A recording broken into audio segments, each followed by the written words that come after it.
Au nom du Père, du Fils et du Saint-Esprit.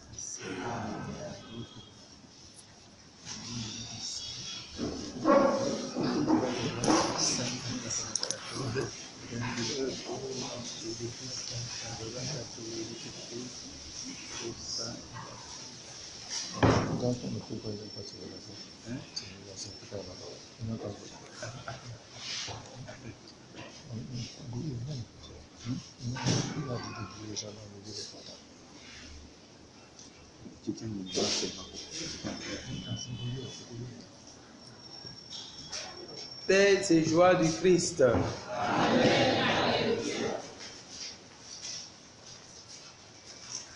Nous sommes dans l'action de grâce pour tout ce que Dieu fait pour nous, pour son amour, sa miséricorde. Hier, quand nous parlions des esprits de famille, nous avions vu que Lazare était mort. Et nous avons comparé cette mort de Lazare, Lazare dans le tombeau, à notre vie sans le baptême. Notre vie d'avant le baptême. C'est une vie de décomposition, une vie de pourriture. Et Jésus a dit, Lazare, sors. Et le mort sortit, nous dit la parole de Dieu, vivant. Quand nous recevons le baptême, nous avons la vie de Dieu en nous. Nous vivons pour Dieu. Nous ne sommes plus morts, mais vivants comme Lazare. Nous avons reçu les sacrements, baptisés dans l'Esprit Saint. Mais il y a une réalité. Quand Lazare est sorti du tombeau, vivant, Jésus va dire, déliez-le et laissez-le aller. Autrement, nous pouvons bien avoir la vie de Dieu en nous sans être libres. Quelles sont ces bandelettes qui nous entourent? Quels sont ces linges qui nous entourent? Quel est ce sujet qui voile notre visage et qui nous empêche de voir la gloire de Dieu? Nous ne pouvons pas, en tant que bergers, délier nos frères si nous-mêmes ne sommes pas déliés.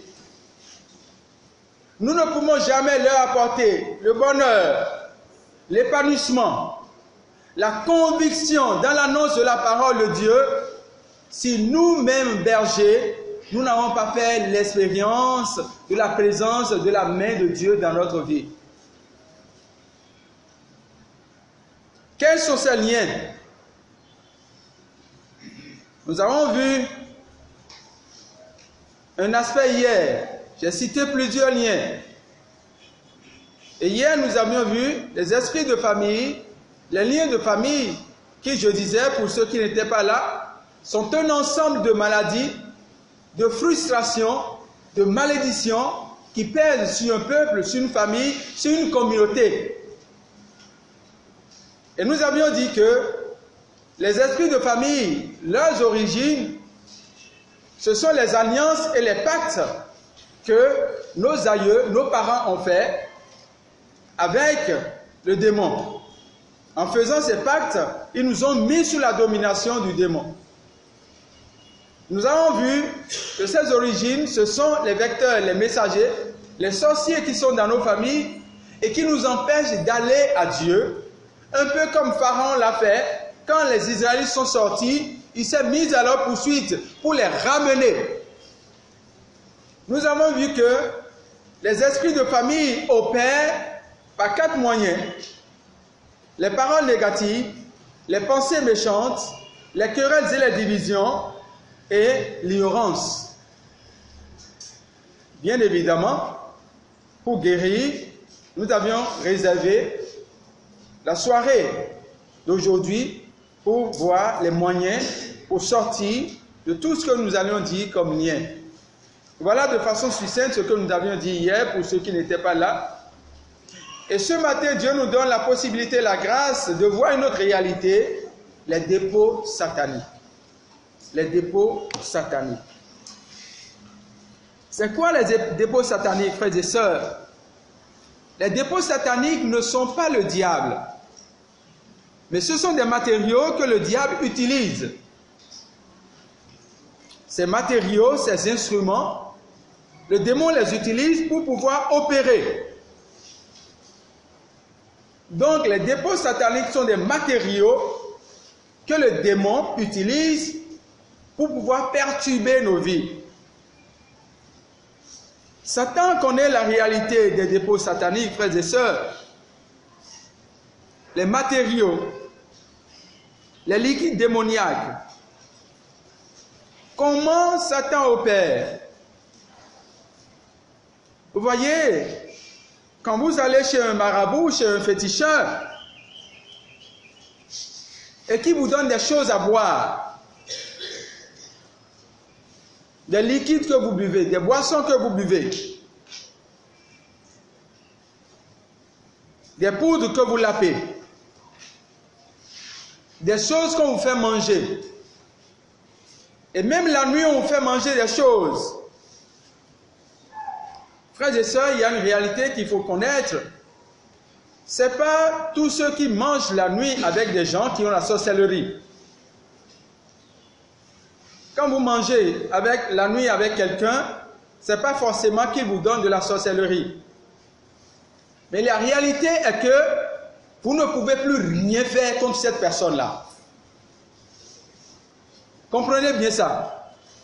Si cette personne est animé de mauvaises intentions ou c'est un agent de Satan et que vous mangez avec lui la nuit, vous ne pouvez plus vous tenir devant lui et dire « Au nom de Jésus, je te chasse Satan ». Non, votre prière n'a plus d'effet. Vous pouvez faire prier pour les autres, mais lui non. Parce qu'il a fait une alliance avec vous dans le rêve, dans le sommeil. Il y a cette partie qui nous échappe et nous ne comprenons pas ça. Et donc Satan vous fait manger des choses la nuit. Ou bien, vous avez des rapports sexuels la nuit. Nous allons voir plus loin. Et où votre partenaire dépose en vous une semence, laisse un liquide. C'est la réalité des dépôts sataniques. Et je dis, quand on vous donne ces choses à manger, ou de la viande que vous mangez, ou du parfum qu'on vous demande d'acheter, et vous achetez et vous amenez, ce sont là des matériaux que le démon utilise pour pouvoir manifester sa présence. Vous voyez, frères et sœurs, quand nous disons, nous allons à la messe, pour montrer la valeur de la matière, et que le Père prend le pain et prononce les paroles consécratoires, le pain devient vraiment corps du Christ. Quand il prend le vin et il prononce des paroles consécratoires, le vin devient vraiment sang du Christ. Et si vous mangez le corps du Christ, c'est-à-dire le pain, tout à l'heure nous avons eu l'Eucharistie, c'est vraiment le corps du Christ que nous avons mangé. C'est vraiment le sang du Christ que nous avons bu. La matière. Je vous dis, un prêtre ne peut jamais officier de façon légale célébrer l'Eucharistie dans une tenue comme celle-ci. Non. Tout au moins, il doit mettre les tôles. Donc, il y a des procédures. Et le démon connaît la réalité, la puissance de la matière. Donc, il utilise la matière. Le démon, frères et sœurs, n'est pas omniprésent. Non, il n'est pas omniscient. C'est-à-dire que le démon n'est pas présent partout. Il ne connaît pas tout. Mais qu'est-ce qu'il va faire? Son mode d'opération, c'est de laisser des matériaux en nous pour pouvoir nous contrôler, pour être présent. Parce que Satan a une conscience et il connaît la parole de Dieu, il connaît le Fils de Dieu, il connaît Jésus. Si un enfant de Dieu qui vit la communion avec Jésus dit à un possédé, Satan sort, Satan quitte. Et donc c'est pour pouvoir échapper à cette contrainte que le démon laisse en nous des matériaux. Il laisse en nous des matériaux et par ces matériaux, il nous contrôle. Il contrôle notre vie. Je disais que il y a un jeune converti qui a eu des problèmes et qui allait voir un devin. Et quand il a vu le devin, il a exposé son problème et il veut le résultat. Le devin a dit oui, il n'y a pas de problème. Le démon est entré et est sorti avec une grosse cantine et a demandé au jeune homme de fermer les yeux. Il a prononcé la parole incantatoire et il a dit au jeune homme d'ouvrir les yeux. Quand le jeune homme a ouvert les yeux, qu'est-ce qu'il a vu? Il a vu de gros serpents noirs qui se sont dressés. Ils étaient nombreux dans la cantine, dressés comme ça. Et le jeune, la miséricorde de Dieu, Satan connaît la puissance de Dieu. Et je dis, c'est pour pouvoir échapper aux contraintes qu'il n'est pas partout dans les corps. Ne voyez pas nos frères partout posséder. Non, il sait. Et quand le jeune homme a ouvert les yeux et qu'il a vu de gros serpents noirs comme ça, premier réflexe, c'est d'appeler le nom de Jésus. Comme nous le disons, sang de Jésus. Et dès qu'il a dit sang de Jésus, il a crié sang de Jésus, il y a eu un grondement de tonnerre. Un grondement de tonnerre, et puis il y a eu un tremblement. La cage du féticheur était secouée, et à l'instant, tous les serpents sont morts. Tous les serpents sont morts à l'instant. Et le devin dit au jeune homme, ah bon, donc tu avais une puissance plus grande que moi et tu es venu gâter mes affaires. Réveille-moi mes serpents. C'est là maintenant que le jeune homme va détaler. Il va comprendre la réalité. Nous sommes donc, Satan connaît la puissance de Jésus et la puissance de la parole de Dieu. Donc pour échapper à cette contrainte-là, non, il n'est pas partout. Il laisse des choses en nous. Comme je l'ai dit, ce que nous mangeons ci et là. Pour mieux comprendre la réalité des dépôts sataniques, vous voyez Israël qui a été en guerre pendant longtemps avec la Jordanie. La Jordanie, quand ils voulaient partir, ils voulaient se retirer, ils ont déposé des mines antipersonnelles. Il y a une zone où quand vous allez en Israël, il est interdit d'aller dans ces zones-là. Ils ont mis des mines antipersonnelles. Les Jordaniens sont partis, mais les mines sont restées. Si vous ne savez pas la procédure, le processus, et que vous marchez sur cette mine-là, les mines explosent et vous mourrez. C'est ça les dépôts sataniques. C'est-à-dire, je ne dis pas que les mines sont les dépôts sataniques, hein, mais je vous explique la réalité, ce que nous appelons les dépôts sataniques. Les mines, les Jordaniens les ont déposés là, mais ils sont partis dans leur pays. Mais les mines restent là. Et les conséquences que les mines doivent avoir, si vous les piétinez, si vous ne savez pas si vous marchez là-dessus, vous avez les mêmes conséquences. Les hommes sont partis, mais les mines sont restées. C'est un peu comme cela que le démon opère. Et donc, toutes ces choses qu'on vous a fait manger, En réalité, ce sont les affaires de Satan qu'il dépose. Satan fonctionne un peu, pour que vous compreniez aussi les dépôts sataniques, comme les jeunes filles du monde, pas toutes les jeunes filles, certaines jeunes filles du monde. Quand elles rencontrent un monsieur qui a les moyens, et que le monsieur leur fait la cour, et qu'elles connaissent la maison du monsieur, comment elles y vont? La première fois, elles vont partir avec une éponge. Si jamais ils passent la nuit là, ils laissent l'éponge. Prochainement, elles vont partir avec un pain. Ils vont déposer là. La troisième fois, c'est avec un petit sachet. Donc il y a plus. Ils vont déposer là. La quatrième fois, ainsi de suite. Et quand il y aura des difficultés entre l'homme et la fille, et que l'homme va dire maintenant, pars, rentre chez toi, la fille est partie. Mais le lendemain, elle va revenir, ou 3 jours après, elle va revenir, et le monsieur va dire, je t'ai déjà interdit de venir sinon. Je ne suis pas venu te voir. J'ai mes affaires, laisse-moi aller prendre mes affaires. C'est un peu comme ça, les dépôts sataniques. Elles vont rentrer, elles ne vont pas tout prendre. Mais en réalité, ce n'est pas qu'elles sont venues chercher les affaires. Elles sont venues pour voir déjà s'il y a une remplaçante. C'est exactement comme ça que le démon fonctionne. Quand il laisse ses dépôts, il revient pour voir si la maison est habitée ou si la maison est libre. Textuellement. Donc c'est ce que nous appelons les dépôts sataniques, la réalité des dépôts sataniques. Et donc le démon ne vous quitte pas complètement. La parole de Dieu l'a dit. Quand il quitte la vie d'une personne, il part, il est, et il revient pour voir. Si la maison n'est pas occupée, il va chercher 7 autres démons plus forts pour venir s'asseoir.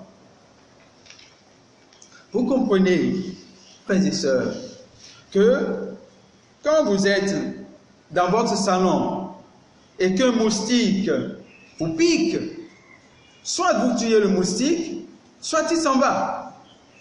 Quelques jours plus tard, vous avez le palu. Cela voudra dire que le moustique, en vous piquant, a eu le temps d'éjecter une substance en vous. C'est ça le démon. C'est ça le dépôt du moins. Le dépôt satanique. Vous l'avez tué, ou bien il est parti. Quelques jours, vous sentez des malaises, et vous allez vous faire ausculter. On vous dit que vous avez le palu. Vous n'allez pas crier pour dire « Moustique, sors !» Non, il est parti. Ou bien vous l'avez même tué déjà. Et pourtant, il a laissé le dépôt là. La maladie est là. Pour traiter, il faut aller prendre des médicaments, faire des analyses pour pouvoir guérir. Pour pouvoir guérir. Prendre des médicaments qui vont détruire la substance, le mal en vous. C'est ce que nous appelons dépôt satanique.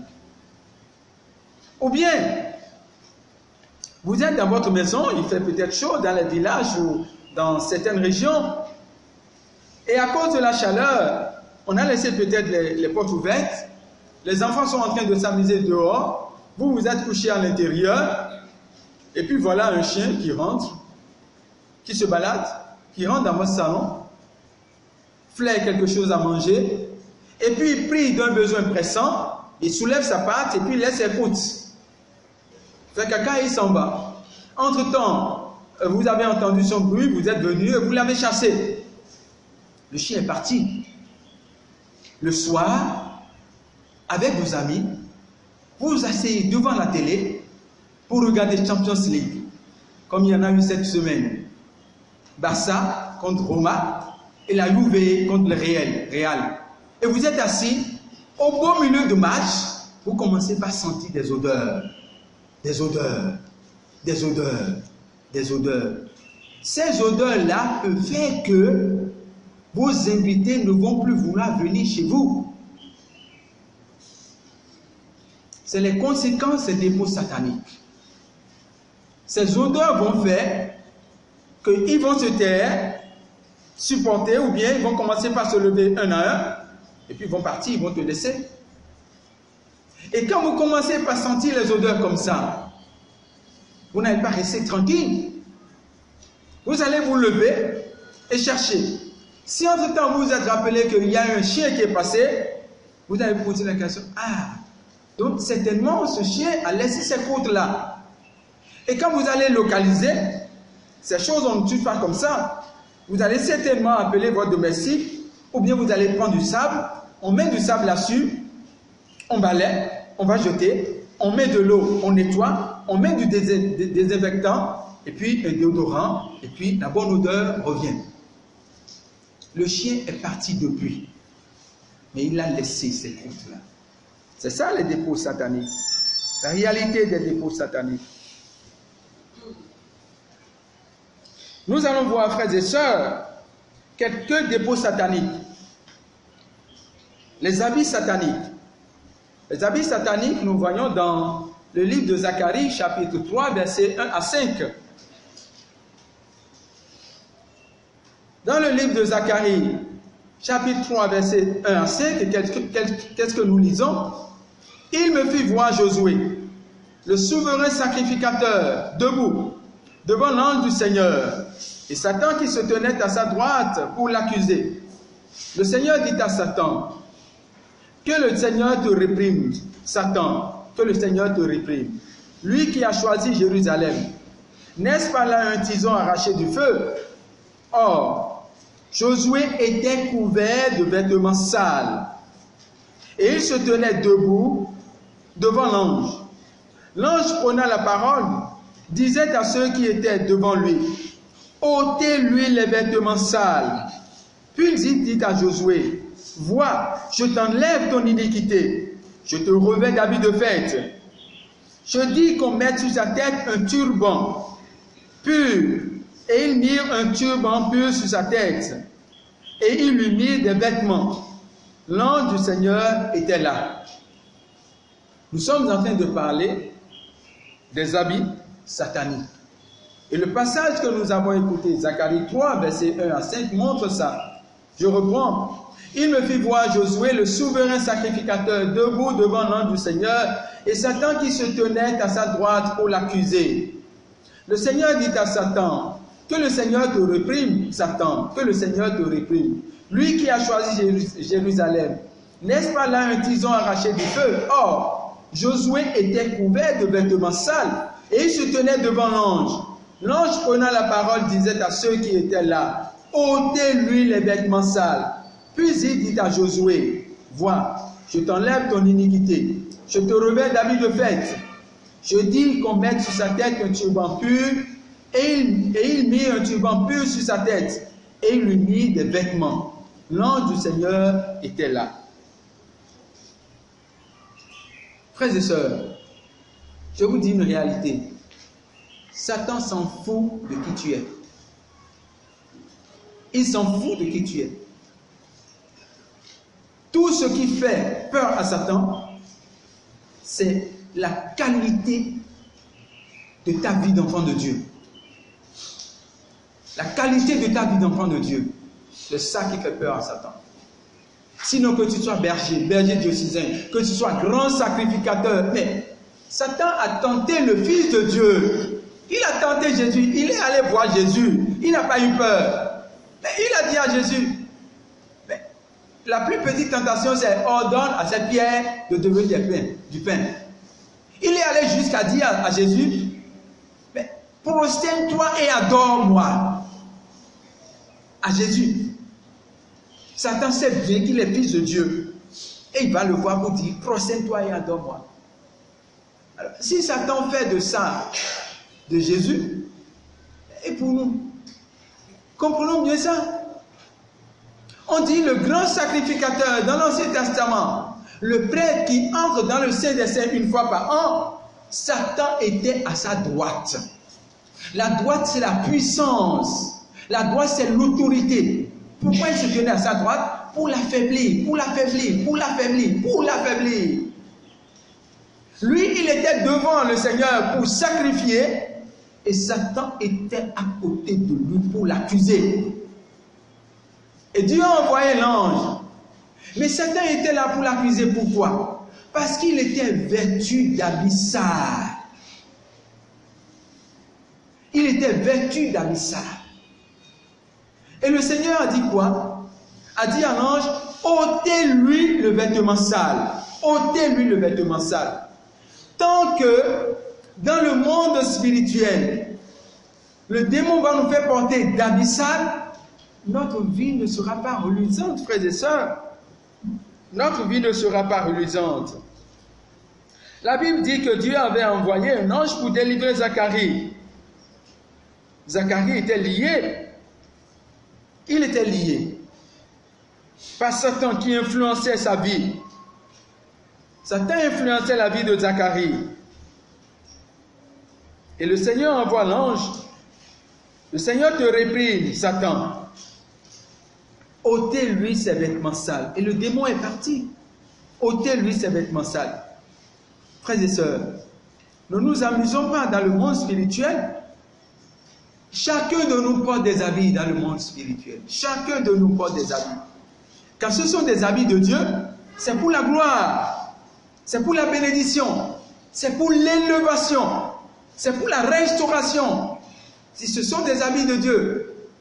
Alors, vous, bergers, nous qui sommes là, quel est l'habit que nous portons? Si nous ne prenons pas conscience de ça, nous ne pouvons jamais évoluer. Pour avoir la gloire, pour avoir l'élévation, pour avoir la restauration, il faut que Dieu te mette forcément un habit propre, un habit de fête. Nous allons y revenir. Mais pour que je n'oublie pas, je lisais le livre de Benny Hinn, Bonjour Saint-Esprit. J'ai compris dans ce livre que ce pentecôtiste, ce grand évangéliste, était sous l'influence des habits démoniaques. Et quand il raconte dans son livre, je ne sais pas si lui-même il a fait le rapport, quand j'ai lu dans son livre, il a fait un rêve. Et dans ce rêve, il s'est vu dans des habits sales, dans des habits déchirés. Et il était enchaîné, il n'était pas seul, ils étaient nombreux. Ils étaient enchaînés. Et il a dit que dans le rêve, il voyait de petits êtres rabougris. Et devant eux, il y avait un trou, un gouffre. Et il ne sait pas par quel miracle ce qui se passait. Et ceux avec qui il était enchaîné, on les précipitait dans le gouffre. On les précipitait dans le gouffre. Dans le gouffre. À force d'observer, il a constaté que c'était les petits êtres rabougris qui poussaient les gens dans le gouffre. Donc c'était Satan et les démons. Et il était là, enchaîné, dans l'abyssal, quand l'ange du Seigneur est entré. Et il a dit, la lumière de l'ange l'a ébloui. Et l'ange lui a dit, regarde-moi, regarde-moi, regarde-moi. Et il a commencé par voir la lumière de l'ange, par regarder l'ange. Et quand il a commencé par fixer son regard sur l'ange, il a dit, ses chaînes sont tombées de ses pieds, ses chaînes sont tombées de ses mains. Et l'ange lui a enlevé l'habit, l'a habillé et a dit, suis-moi. Et il a suivi l'ange. Il allait. Ça ressemble un peu à l'épisode de Pierre. Ils allaient jusqu'à ce qu'ils soient sortis complètement de la maison et arrivés sur une grande route. L'ange l'a quitté et il s'est réveillé.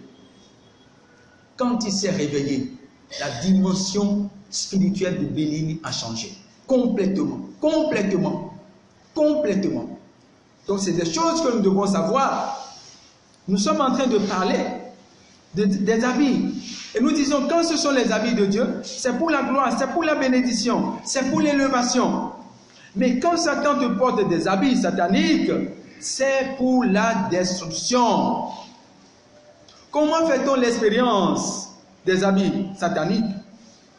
Quand vous rêvez par exemple, et que vous voyez un déraillon, quand vous rêvez, et que vous voyez dans des habits déchirés, ou quand vous voyez dans des habits sales, ou vous faites des rêves et vous êtes nus. En matière des habits, des vêtements, c'est un autre enseignement. Il y a les vêtements de deuil, les vêtements de nudité, les vêtements de tristesse, les vêtements de honte.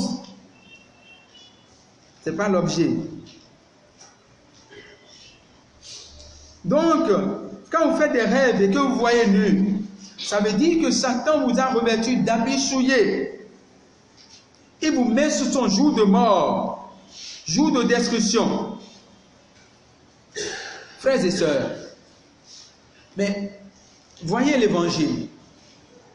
Ce maître qui a organisé un grand festin, il a invité ses amis. Ses amis ont refusé, vous vous rappelez, et ont commencé par s'excuser. Et qu'est-ce que le maître a dit? Allez au carrefour, allez partout, et faites venir les gens de tous horizons. Que ma maison soit pleine et qu'il y ait fête. Ou bien, ils ont commencé la fête. Ah, voilà que le maître, la parole de Dieu nous dit, le maître entre et commence par sillonner et voit quoi? Et voit quelqu'un qui n'était pas habillé en habit de fête. En habit de fête. Et il a fait quoi? Il a disqualifié. Il a disqualifié. Quel est l'habit que tu portes? Quel est l'habit que tu portes?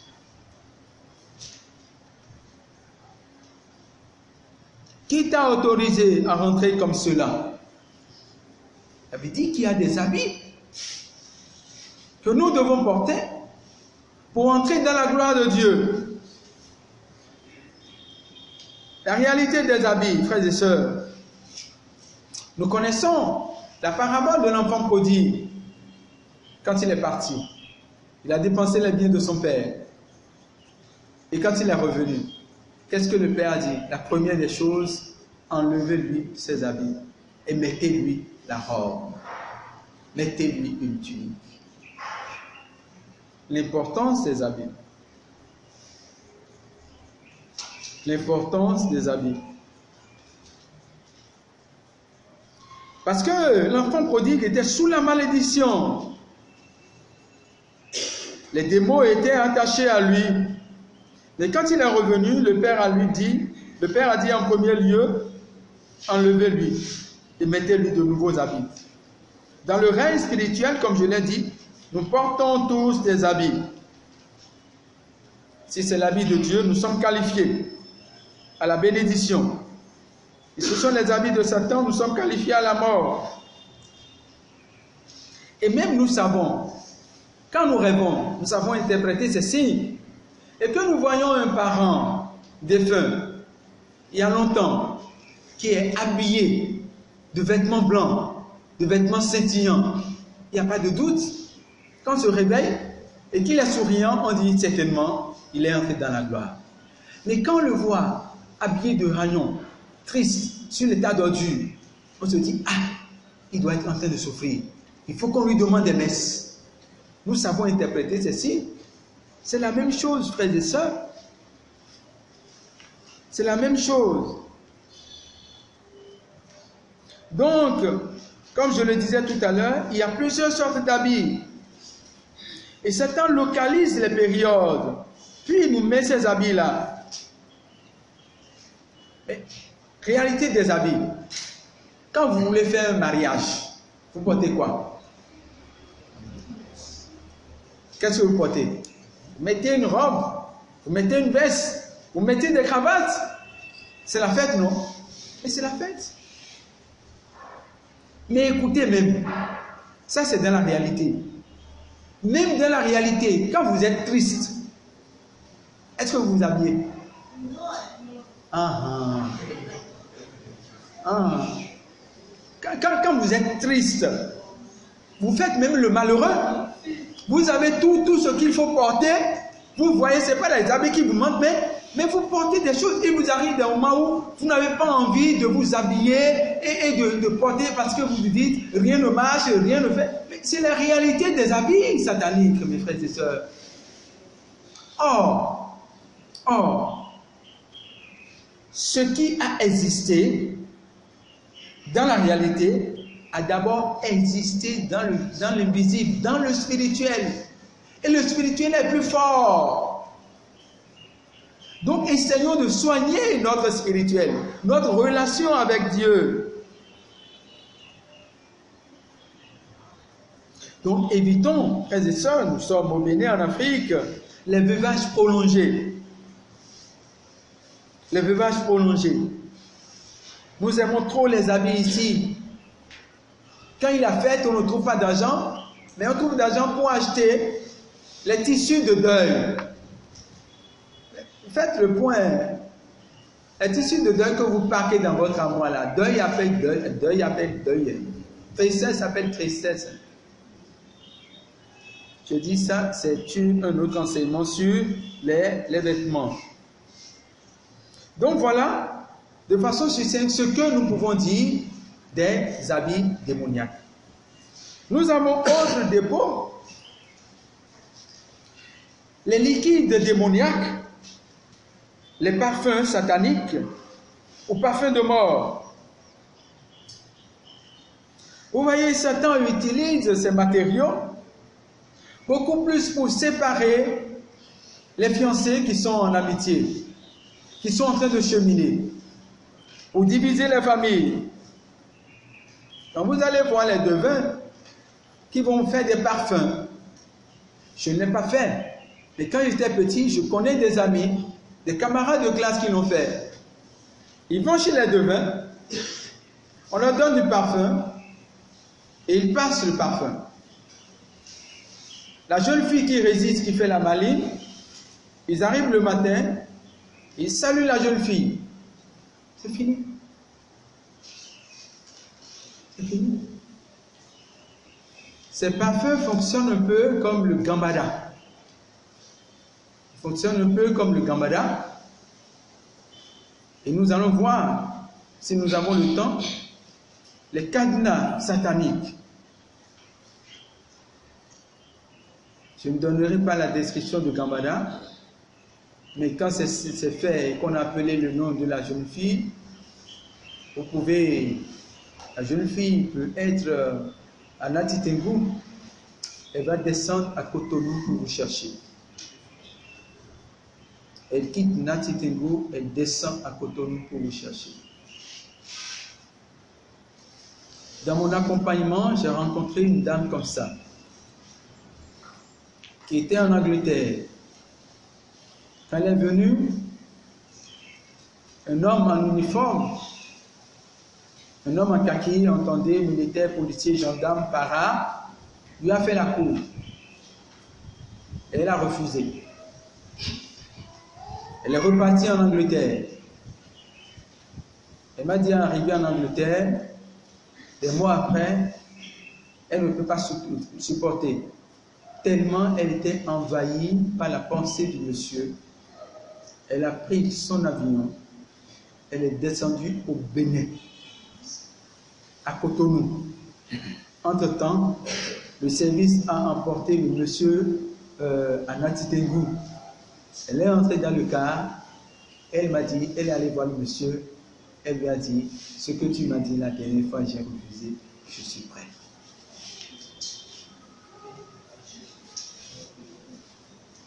C'est des réalités. C'est des réalités. Les parfums démoniaques.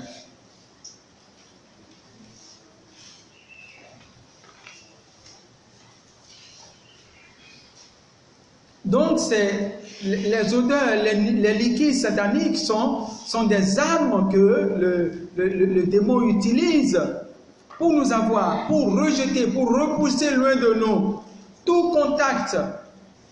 Et là, quand vous rêvez et que vous voyez sur les WC du village, où on se met en position équilibrée, quand vous voyez dans ces WC-là, c'est qu'il y a une odeur satanique qui parle contre vous.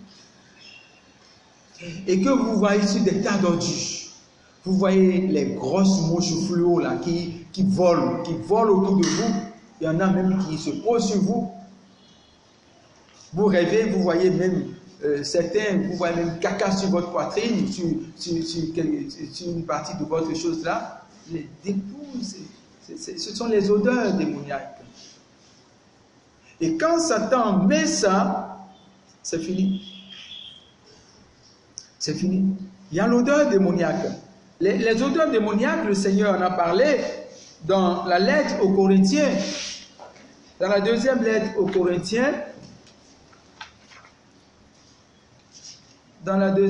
aux Corinthiens, l'apôtre Paul en a parlé, il a dit quoi? Grâce soit à Dieu, qui dans le Christ nous emmène sans cesse dans son triomphe et qui par nous répand en tout lieu le parfum de sa connaissance. Car nous sommes bien pour Dieu la bonne odeur du Christ parmi ceux qui se sauvent et parmi ceux qui se perdent. Pour les uns, une odeur qui de la mort conduit à la mort, pour les autres, une odeur qui de la vie conduit à la vie. Et donc, le parfum de Dieu, l'odeur de Dieu, la bonne odeur de Dieu, la bonne odeur de Dieu. Et l'ennemi peut nous mettre cette odeur. Et si quelqu'un a cette odeur, tout le monde le fuit. Tout le monde le fuit. Le parfum du rejet. L'odeur du rejet. Ce n'est pas le parfum, mais ça me rappelle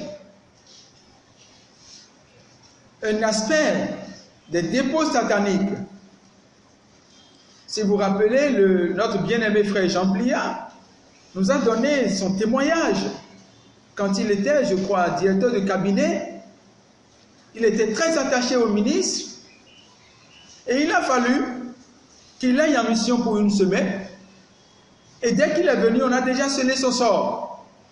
Le ministre ne veut plus le sentir. Le ministre ne veut plus le sentir. Il passe partout pour voir le ministre, il ne peut pas. Oh, c'est lui le numéro 1 qui doit voir le ministre. Il ne comprend pas.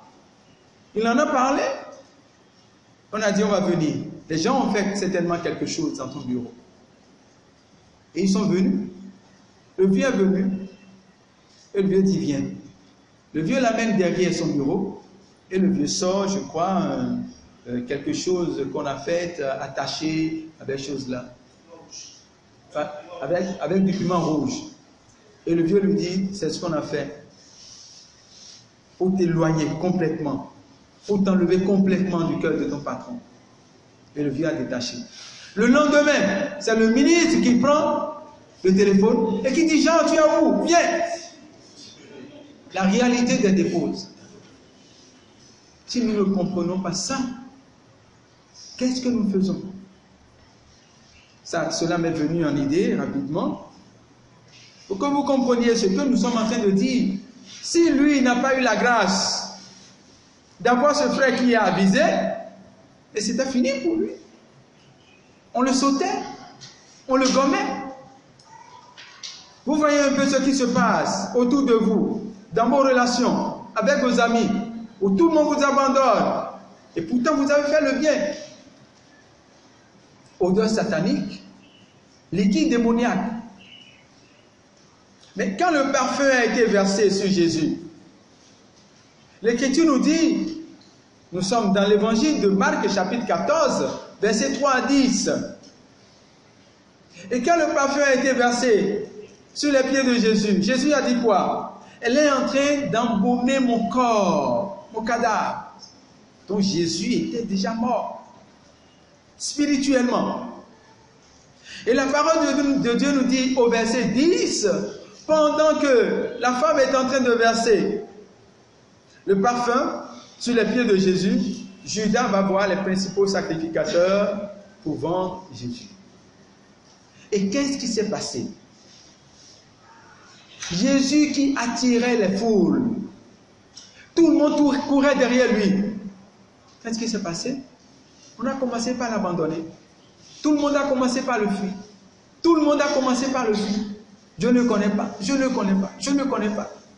Mais avant-hier seulement, on a crié Hosanna au fils de David, gloire au fils de David. Et qu'est-ce qui s'est passé? On amène un brigand qualifié, professionnel reconnu de son état. On le place devant la foule avec Jésus. Et on dit Barabbas.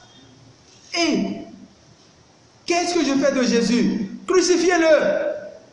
Ah. C'est un peu comme vous avez des histoires des difficultés où tout le monde vous accuse, vous attendez et vous êtes là, vous voyez un de vos meilleurs amis venir. Vous avez un soulagement. Vous dites au moins lui, il va témoigner de moi. Et la personne arrive, dit qu'est-ce qui se passe? On raconte ce qui se passe. Au meilleur des cas, il adopte une attitude silencieuse. C'est le meilleur des cas, ça. Et vous dites comment? Lui aussi. Le pire des cas, quand on finit de lui raconter ça, il vous regarde, il dit, on va t'aider, fille l'homme. Il vous a tué. Qu'est-ce qui peut faire ça? Mais dans le cas de Jésus, le Père avait prévu que Jésus soit rejeté pour nous sauver. Ah, et ton cas à toi? Dans ton cas à toi, ça sert à quoi? Dans le cas de Jésus, le rejet de Jésus, il devait accomplir une mission, il devait aller pour nous sauver, pour que nous ne soyons pas rejetés. Les dépôts, les liquides démoniaques. Quand Satan met sur toi, met l'odeur spirituelle sur toi, tout le monde te fuit. Tout le monde te fuit. Tout le monde t'abandonne. Comme on le dit, c'est un peu comme si tu sens. Et tu ne peux pas parler. Dans n'importe quel milieu tu te trouves, tu parles, tout ce que tu dis est amer. Tu parles, on te rabroue. On te demande de te taire, que tu dis des choses insensées. Mais la même chose que tu as dit, phrase pour phrase, mot pour mot, quelqu'un d'autre va dans l'assemblée, va se lever et reprendre la même phrase et on va l'applaudir. Ah! Et tu dis, qu'est-ce qui se passe? Les gens là sont injustes. Non, ils ne sont pas injustes. Tu n'as pas compris le mystère des odeurs. Tu ouvres la bouche, tu dis quelque chose de sensé qui est bien, tout le monde rejette. La même chose, quelqu'un d'autre dit et on l'applaudit.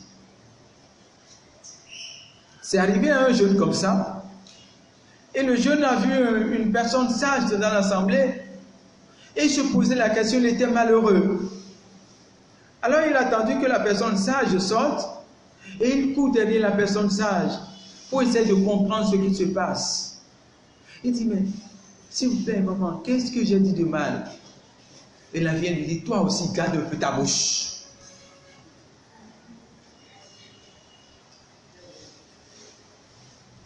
C'est la réalité. C'est ce qui nous arrive, frères et sœurs. Je dis, quand c'est comme ça, tout le monde te rejette.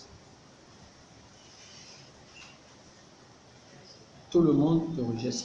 Et les rapports sexuels amplifient les odeurs démoniaques. Les rapports sexuels amplifient les odeurs démoniaques. Quand vous entrez en intimité avec quelqu'un, mais vous échangez son odeur. L'apôtre Paul a dit que de tous les péchés, c'est le seul péché qui est commis contre son propre corps. La prostitution. Les rapports sexuels illicites. Mais il y a une autre réalité que vous ne savez pas. Quand vous avez des rapports, des intimités avec quelqu'un, un agent de démon, un homme ou une femme de démon, je vous dis ce qui se passe. Il inverse votre étoile. Tout ce qui est bien et qui devait vous arriver, il prend ça. Et vous laisse tout ce qui est négatif dans sa vie. Et quand vous allez dans des rapports sexuels, comme je le disais tout à l'heure un peu plus haut, et que la personne avec qui vous couchez laisse son liquide en vous, mais c'est ça qui se transforme, c'est des ordures. Il va se transformer en maladie. Je ne dis pas que toutes les maladies que je vais citer ici sont dues à ces rapports. sexuels avec les agents démoniaques. Non, mais il y en a. Les maladies que vous avez comme kyste, fibromyalgie, les pertes blanches et même certaines maladies gynécologiques sont dues à ces rapports sexuels que vous avez eus avec des gens qui sont sous l'emprise du démon. Après, vous allez chercher et vous n'allez pas trouver. Donc, nous sommes là dans le parfum, les parfums démoniaques, les liquides sataniques,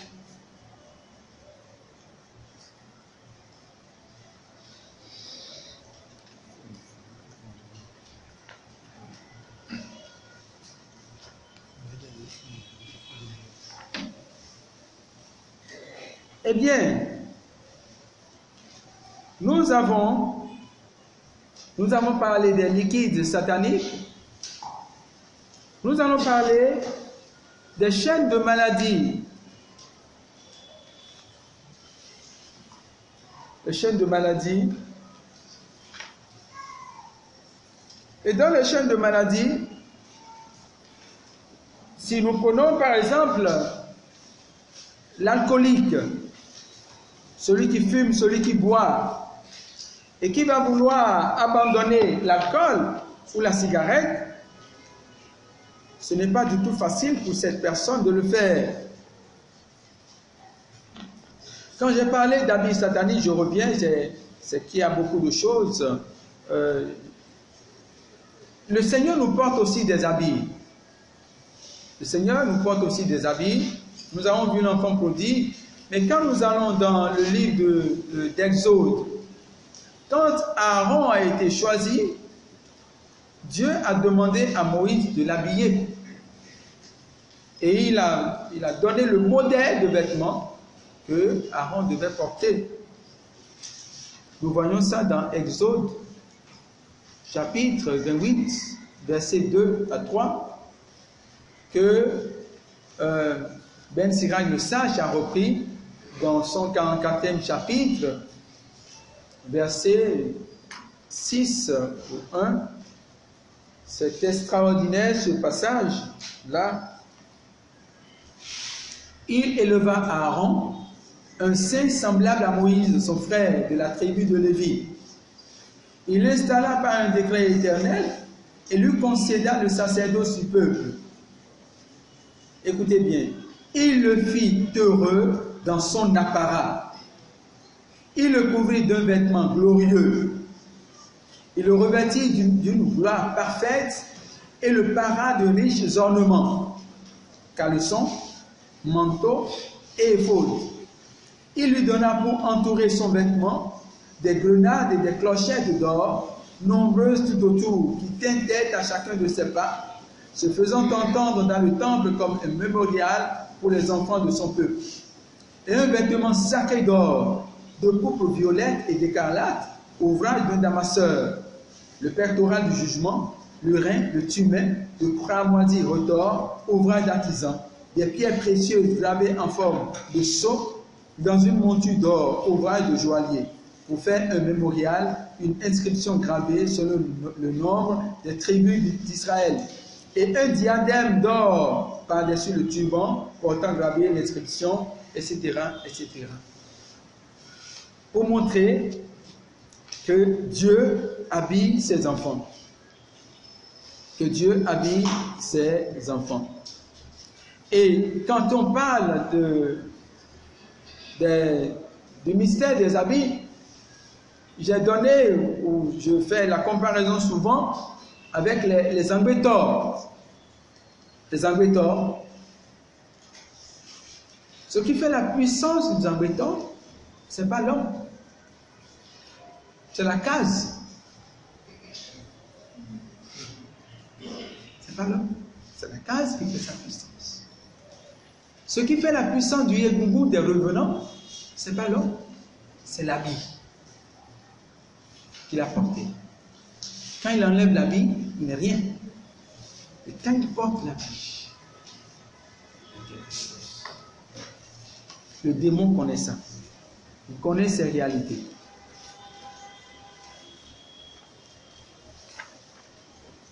J'ai parlé des habits, je parlais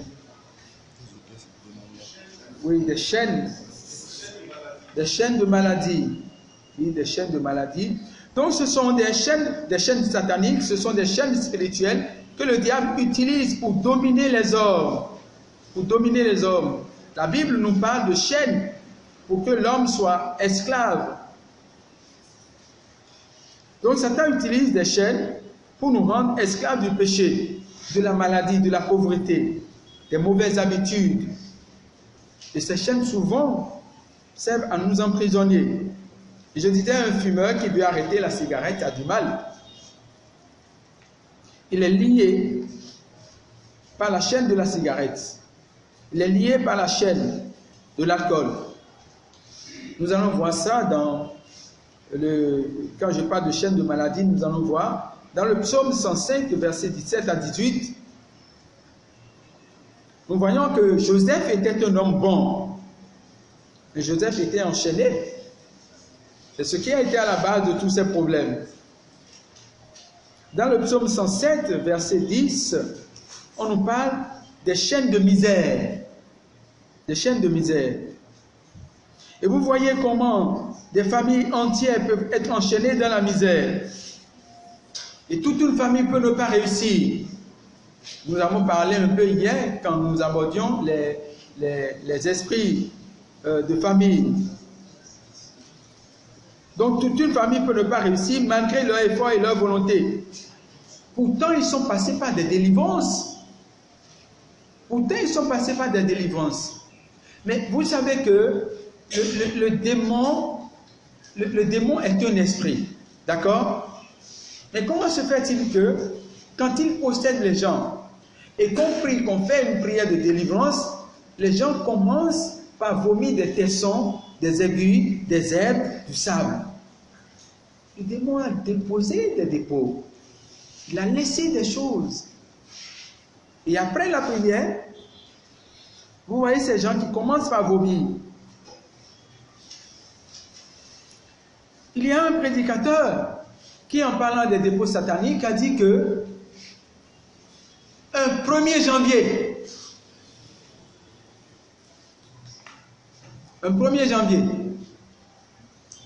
alors qu'après la messe, il a fait justement une veille de prière jusqu'à 3 heures du matin.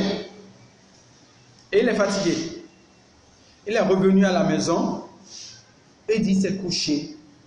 À peine il entre dans le sommeil et il voit 2 grosses mains venir avec des grosses chaînes, les chaînes de Kunta Kinte là. Et il a dit qu'est-ce qu'il a senti? Il a senti bah, bah. Ces 2 pieds ont été cadenassés en même temps.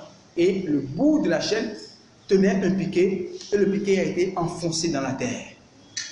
Il dit s'est réveillé dans la prière. Il est entré dans une prière violence. C'était sa délivrance. Mais vous, quand vous faites des rêves comme ça, vous vous levez, vous restez sur le lit, vous dites qu'est-ce que ça peut bien être maintenant?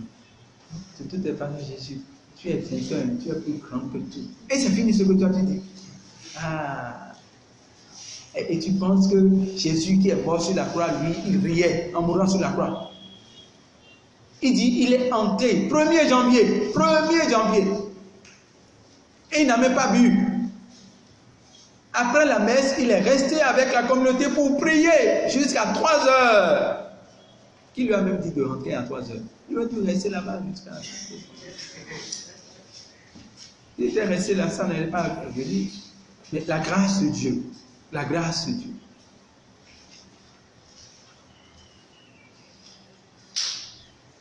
Les chaînes de maladie, les chaînes sataniques.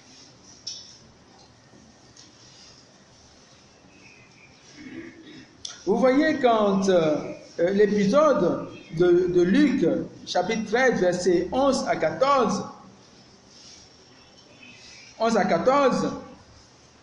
il y avait cette femme qui souffrait, qui était malade depuis 18 ans.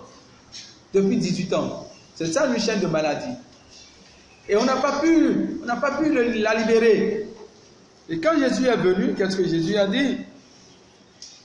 Jésus a dit, mais cette fille-là aussi, elle est fille d'Abraham. Il a dit, lève-toi, lève-toi.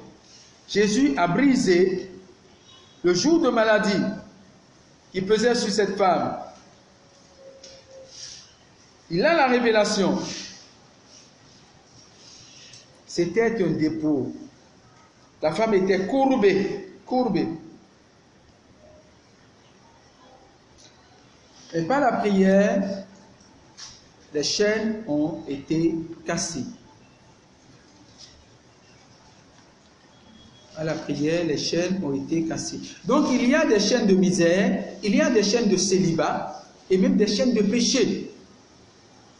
Quand ces choses sont dans votre conscience, frères et sœurs, vous pouvez vous convertir, être renouvelé, baptisé. Nous allons voir par la grâce de Dieu demain, quand nous allons aborder l'enseignement sur l'onction. Si ces choses sont dans votre vie, vous ne pouvez pas réussir.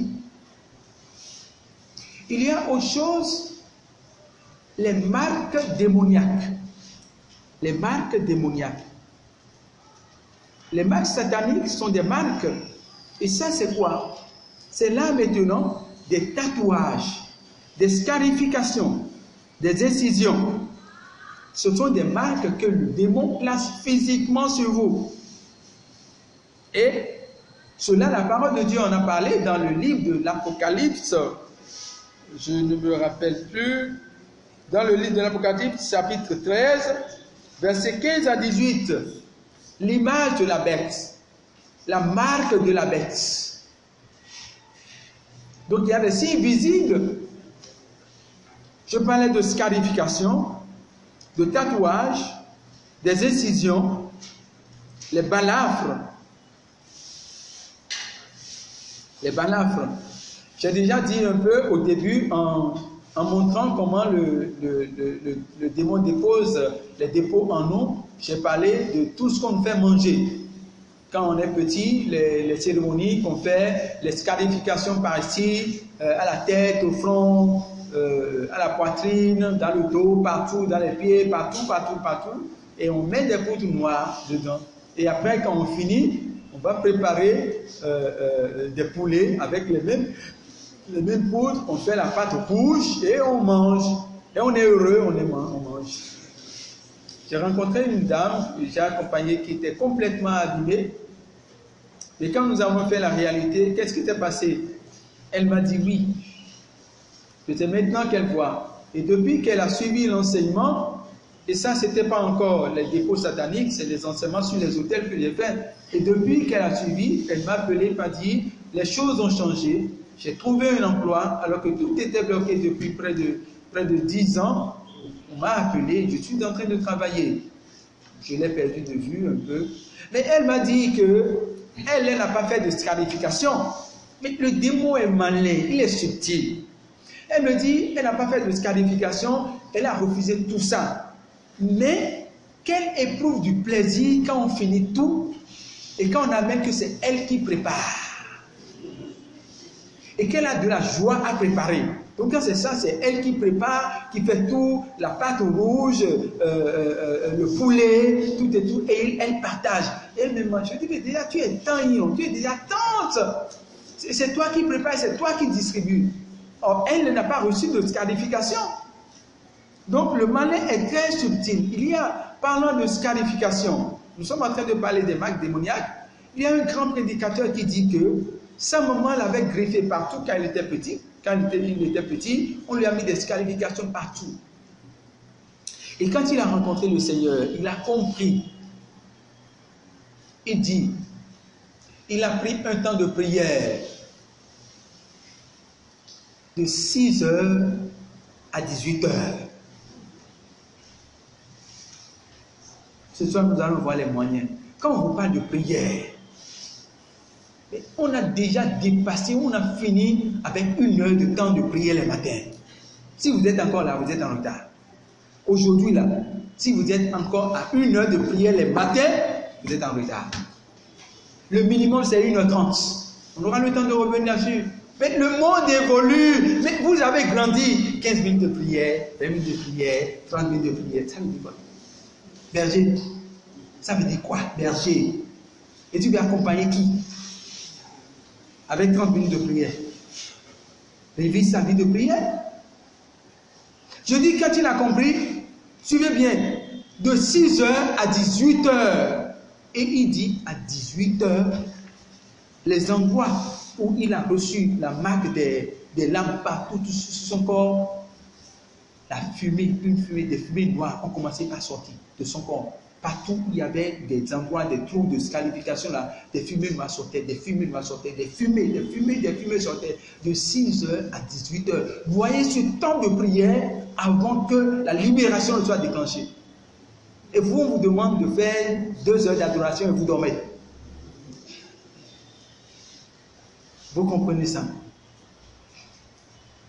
Les marques que nous avons, c'est pas amusant, frères et sœurs. Donc, je dis, le démon dépose sur nous des marques. Il y a aussi les signes ethniques. Nous sommes en train de parler des marques.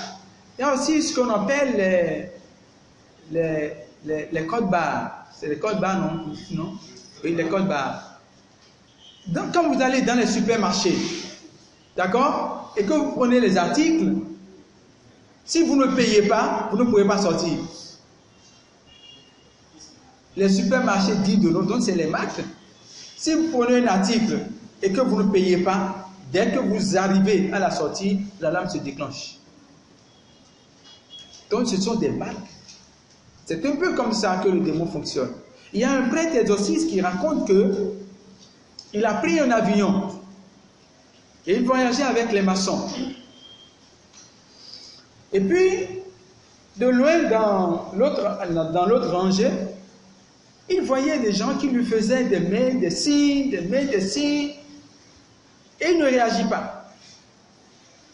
Et alors les gens se sont levés. Il dit là où il était, il y avait 2 sièges vides. Et lui, il était au milieu. Et donc, de part et d'autre, c'était vide. Et 2 sont venus s'asseoir. Il nous dit, mais écoute mon gars, pourquoi tu fais le malin? Nous on te vend, on te salue et puis tu fais le malin. Le père dit, je ne fais pas le malin. Et puis tu es des nôtres. Pourquoi tu fais comme si tu ne nous connais pas? Il dit, de quoi vous parlez? Je ne vous connais pas. Il dit, bon, tu ne nous connais pas. Tu ne nous connais pas. Et tu es avec nous, tu as notre marque avec toi. Votre marque. Et moi, je suis prêtre. Oh, tu es prêtre? Bon, d'accord, tu es prêtre, mais tu as ta marque. Bon, ok, on va se voir. Comme tu ne veux pas nous reconnaître, on se verra. Et ils sont partis. Ils ont regagné leur place. Et le prêtre se pose la question de savoir, tu es des nôtres.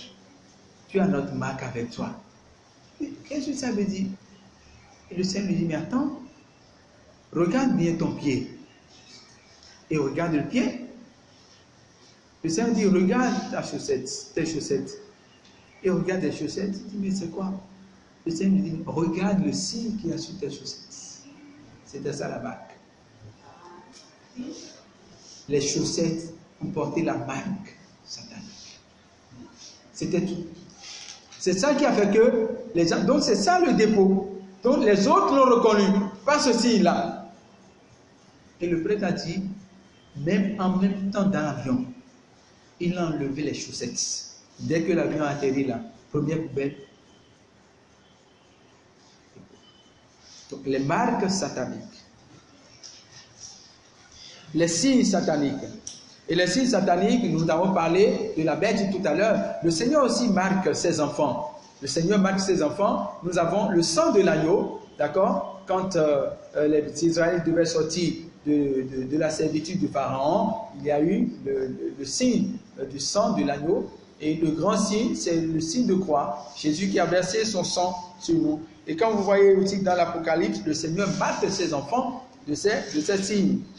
Si nous prenons le livre d'Ézéchiel, chapitre 9, verset 4, nous voyons le Seigneur dit, passe au milieu de la ville, au milieu de Jérusalem, et fait une marque sur le front des hommes qui soupirent et qui gémissent à cause de toutes les abominations.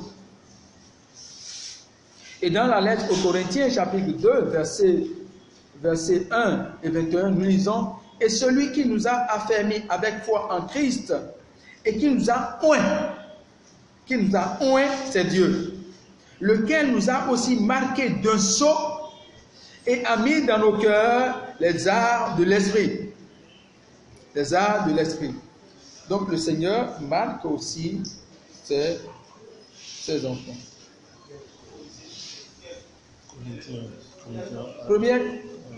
1 Corinthiens chapitre 2 et... Attends, je reprends.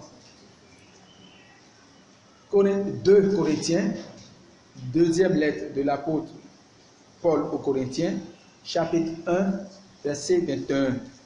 Et celui qui nous a affermis avec foi en Christ et qui nous a oint, c'est Dieu, lequel nous a aussi marqué d'un sceau et a mis dans nos cœurs les arts du Saint-Esprit, de l'Esprit.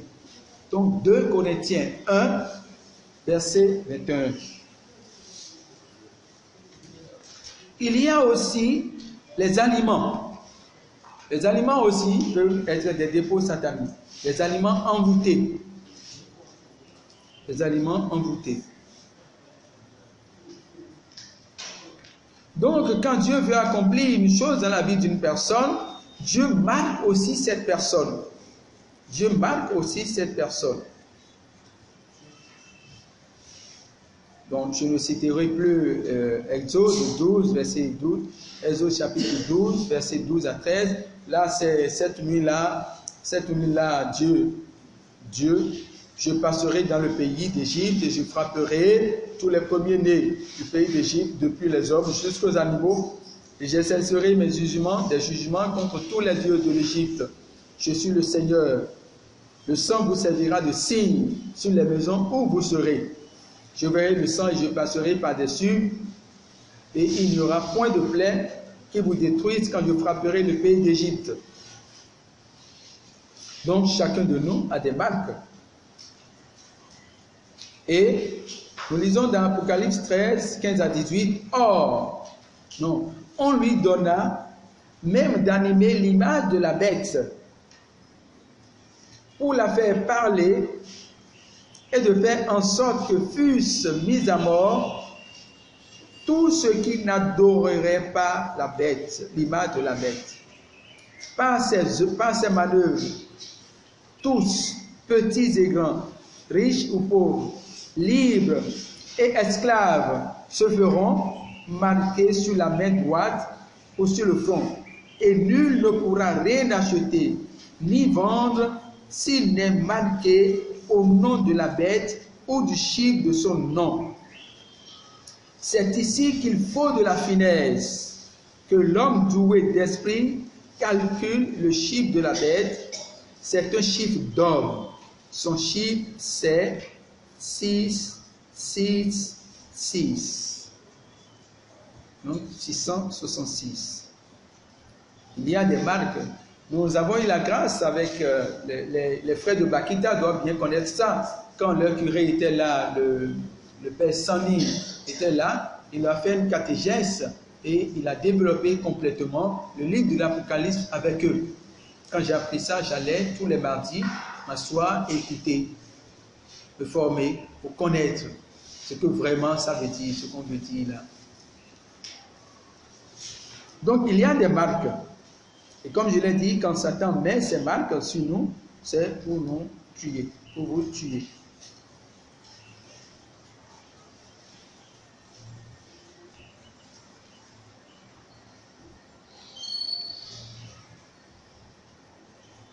Donc, je parlais des aliments emboutés qu'on donne aux hommes, peut constituer des dépôts. Et pendant les rapports, l'homme ou la femme introduit des corps étrangers, justement, dans ces parties intimes.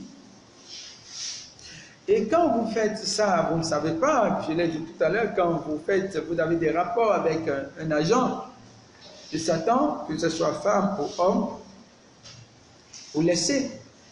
Vous pouvez avoir des rapports, des intimités avec un homme, un agent démoniaque, un homme ou une femme, et ne plus avoir d'enfant. Vous laissez, c'est un échange. Vous pouvez avoir des rapports et ne plus avoir de l'argent. Mais si Dieu vous a rassemblé ici pour écouter ça, c'est qu'il veut briser. C'est qu'il veut vous donner d'argent. C'est qu'il veut vous donner des moyens. Si vous vous retrouvez dans les cas, à partir du moment où vous prenez conscience de la réalité que vous êtes malade et que vous avez la révélation, vous avez déjà la guérison. Donc, frères et sœurs, voilà de façon succincte ce que je peux vous dire concernant les dépôts sataniques.